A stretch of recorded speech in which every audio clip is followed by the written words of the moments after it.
So, for the few of you that haven't heard at this point, Jacob Wetterling was a 11-year-old boy who was abducted on October 22nd, 1989, almost 27 years ago, um, and his body had never been found until last week, I believe.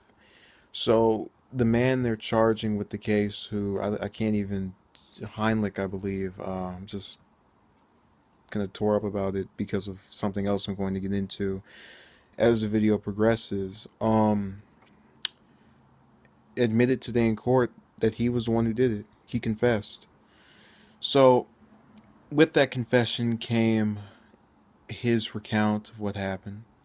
He says he was dressed in a mask and he approached Jacob, who was with two other kids, and basically let them go and took Jacob. And Jacob, asked if, what am I doing wrong? And he sexually assaulted Jacob. And after that, Jacob asked, are you taking me home? And then, after being denied that, he started crying, and this is when Heinrich just shot him in the back of the head and then buried his body elsewhere.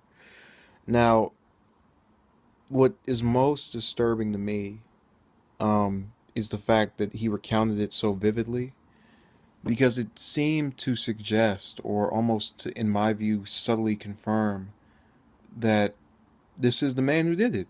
No one, in my opinion, would be able to make up a story like that unless they were just, again, about doing it, writing a book or screenplay, or creating something as a work of fiction is another story. But to be able to say you did that, I think really requires the mental state of a person who would do something of that nature.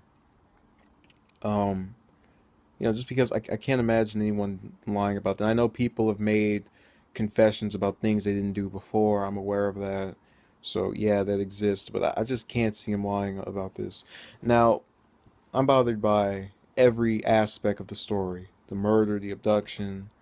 It's in backwards chronological order, but you get what I'm saying. It disturbs me because, I live in communities. I've lived in communities before where people have this protective nature about their kids, where they won't let them be alone, or if they're not with them, they're at school or with a group of other kids, so that I guess it lowers the chance of one getting abducted.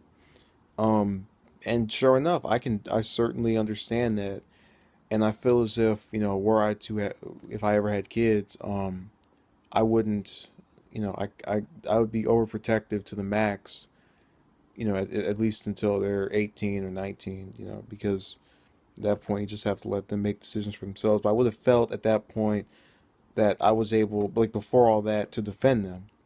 And, you know, this scares me. But getting back to the part of the story that disturbs me the most is the idea that this family of his, I went and watched some of the interviews with his mother.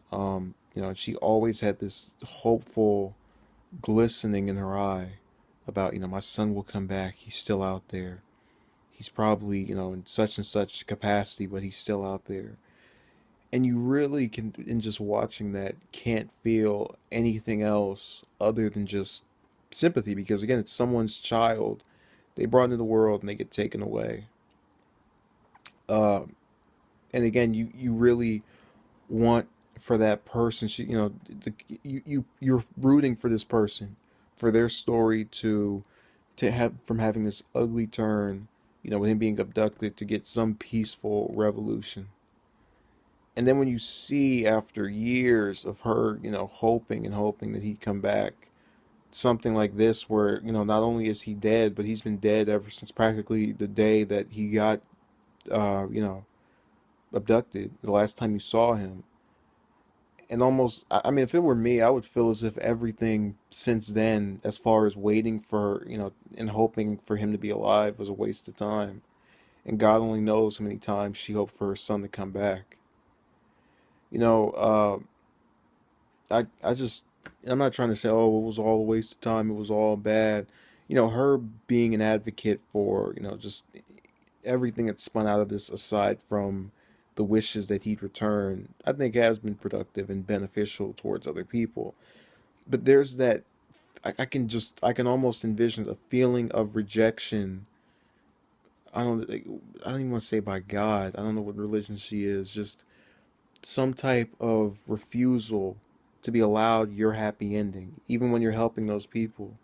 I know I know the pain of believing that you if you just try as hard as you can and keep believing in something and then seeing it crushed before you.